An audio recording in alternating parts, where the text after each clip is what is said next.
Hey everyone, welcome back to the channel. So today what I'd like to get to is I'd love to talk about frozen shoulders.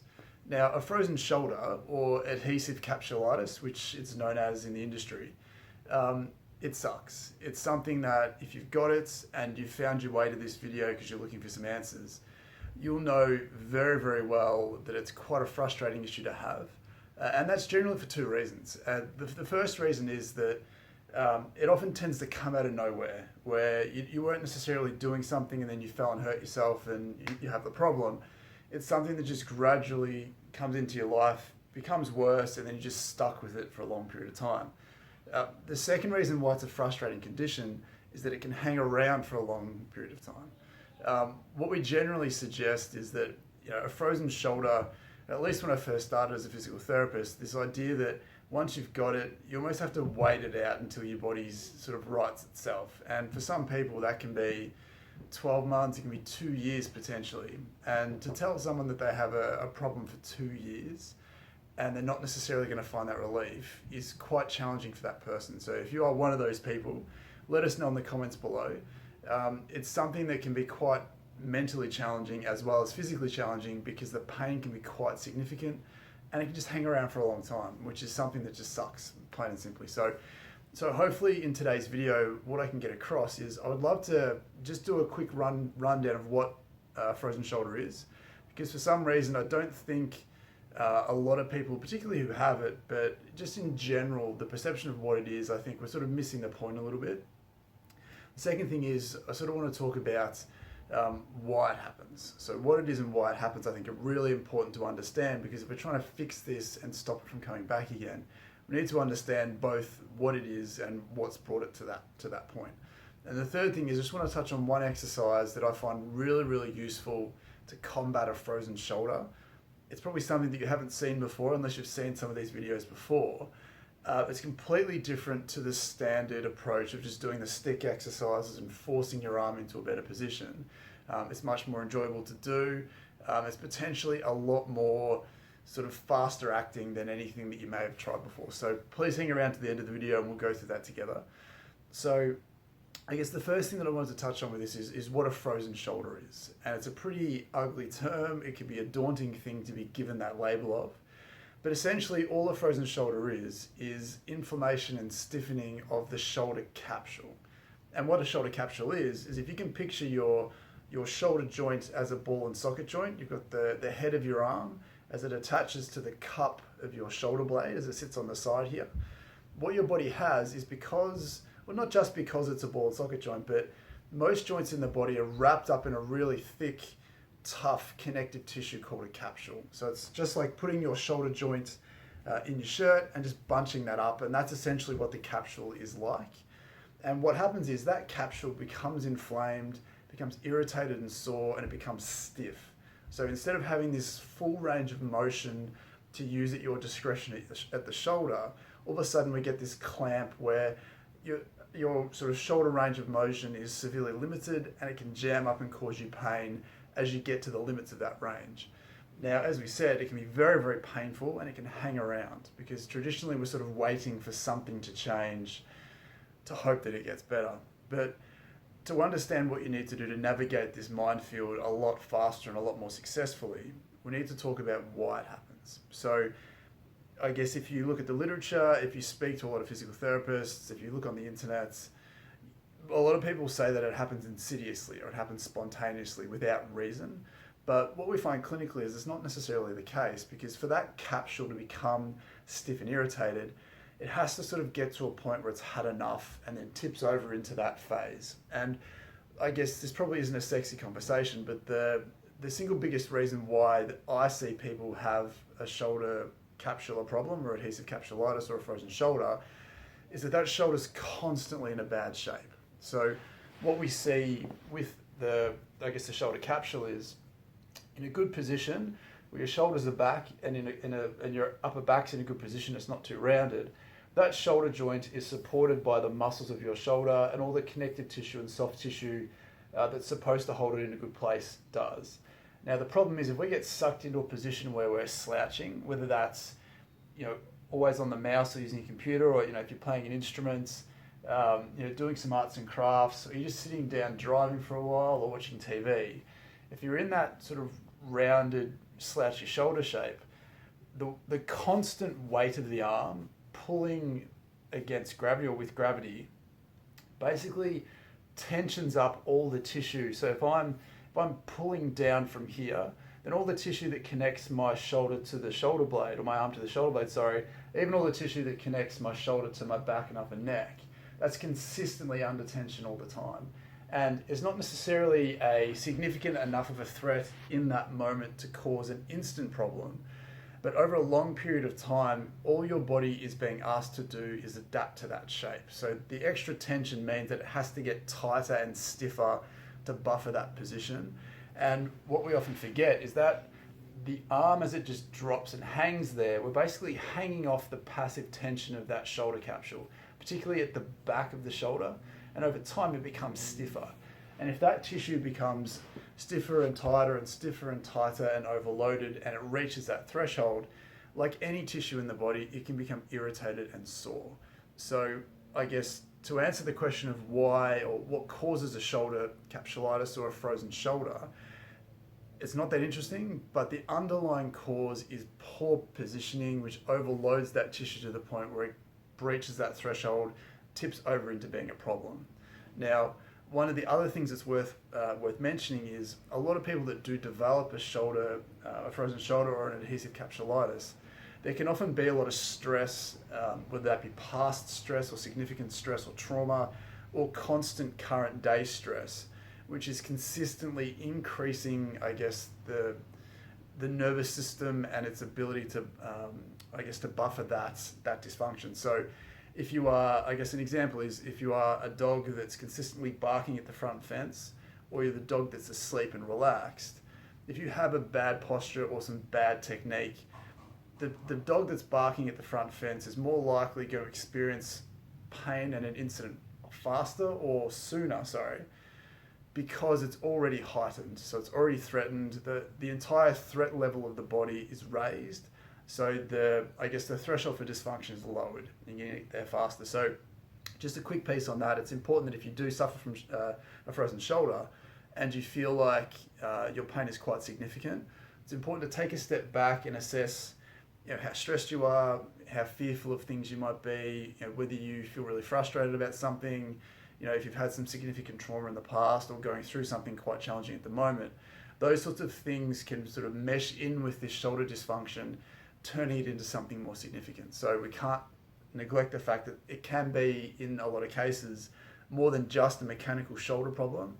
There can also be some psychosocial, environmental things that are laid on top of that, making it worse. And there's things that you can do to address that. So I guess the two main takeaways from this to begin with are that adhesive capsulitis is a capsular issue that's often brought on by poor shapes, poor postures over time. Those tissues just cope until they can't. So the point of saying that is that if we're not then getting you to try and address those positions and be more aware of being in a better posture, then this is just going to be perpetuated for longer and longer, and it's going to be harder for you to quickly get yourself out of that and get to a better place. So because you can be doing all the exercises, all the rehab, all the physical therapy, inclusive of the stretch that we're about to get to, but if you're then putting your body back into a bad position again and overloading that tissue, it's hard to make significant gains because you're always going to be pulling it back down to the position that it was in or the state that it was in,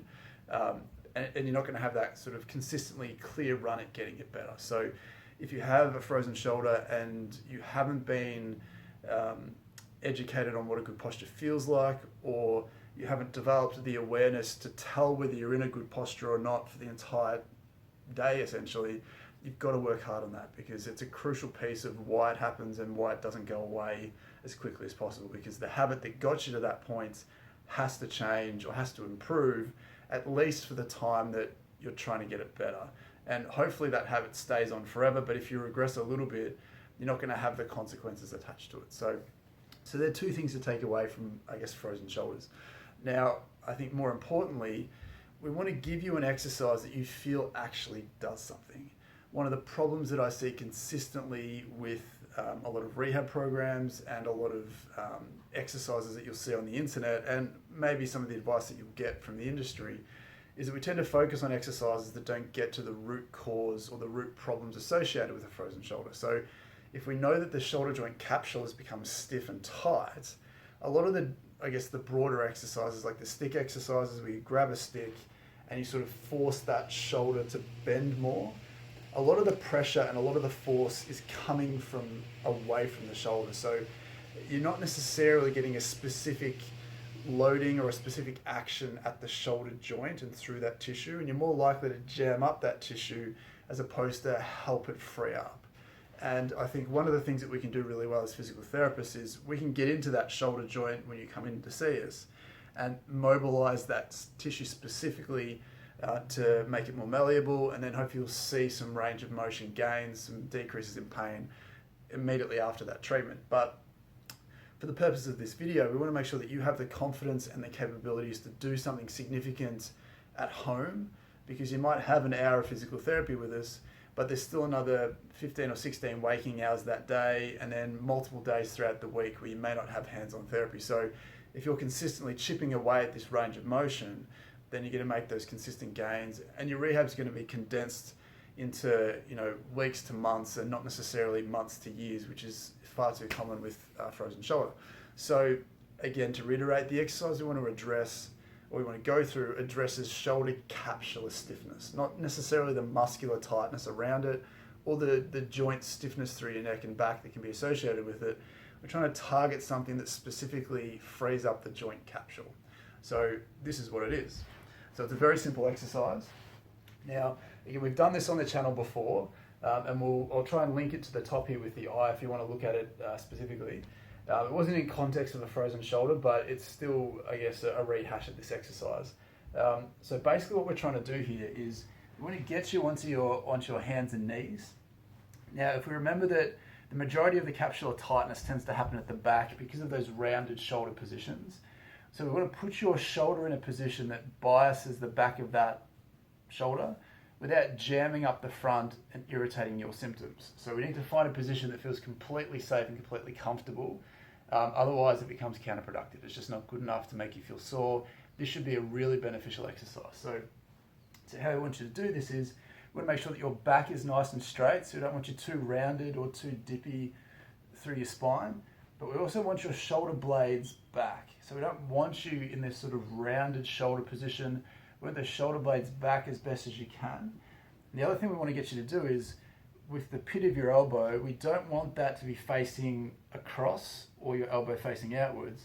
We actually want you to rotate your elbows so the back of your elbow is facing behind you and the front, the pit of your elbow is facing forward. And if you can see, what happens here is when I'm in a good spinal position and a good shoulder blade position, if I rotate my elbows forwards, the tissue in the shoulder really winds up into a stable position. We want to do that because we want to find that safe capsular position to do the stretch. Now, all the stretch is keeping everything together, keeping your back and chest parallel to the ground. We're just shifting your entire body weight across over the hand that you're working on. Now, it's not a twist, it's just literally a shift across. And what you can do here is you can move over the top of your hand or away from your hand just to bias different parts of the shoulder.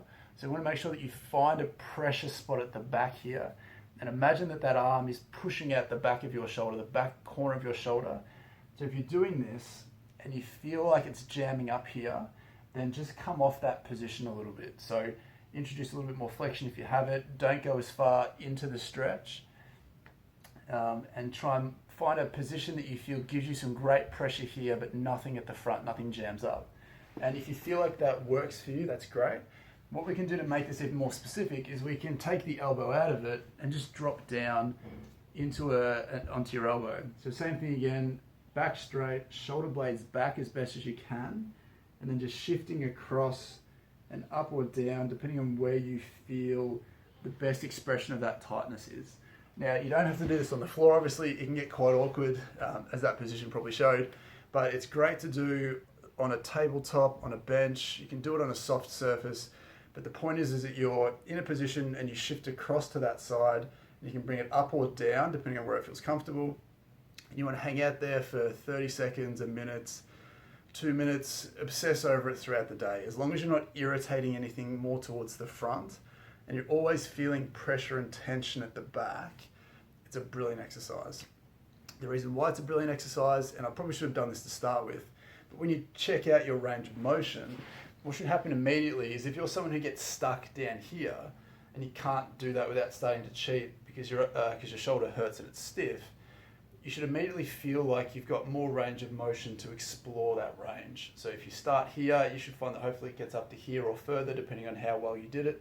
But for me purposely, with my right arm gets back to here, and having done this stretch on my left, what you should hopefully find is that it goes back further straight away. So I don't know if you can see that with me there, but my arm goes further back. So I'd urge you to test out your range first, whether that's that rotation that gets stuck or the out to the side that gets stuck for a lot of people. Test it out first, do that shoulder stretch, retest it again so you know it's done something good for you, because it's one of the best exercises that I've seen as a therapist. I use it for my patients because it's a really fast acting way to get into that tough, stiffened joint capsule and free it up without irritating it, which we can sometimes do if we're trying to force those broader stick exercises and other things like that. So hopefully that was useful. Please let me know in the comments below if you've tried it and how it felt. It can be a little bit technical to get, so if you have any problems, definitely ask in the comments, let us know. And while you're there, if you wouldn't mind leaving a like on the video and also consider subscribing if you are new. The way that YouTube works is that the more of those interactions and the more support we can get for each video, the more likely these ideas and these videos are to reach more people. So in the spirit of trying to spread the word, if you could do those things, that would be fantastic. I would really appreciate that. So again, hopefully that helps. If you have a frozen shoulder, hopefully that's a little bit more perspective to help sort of navigate you through that minefield and get you closer to where you want to be. So until next time, thanks for watching, and we'll see you soon.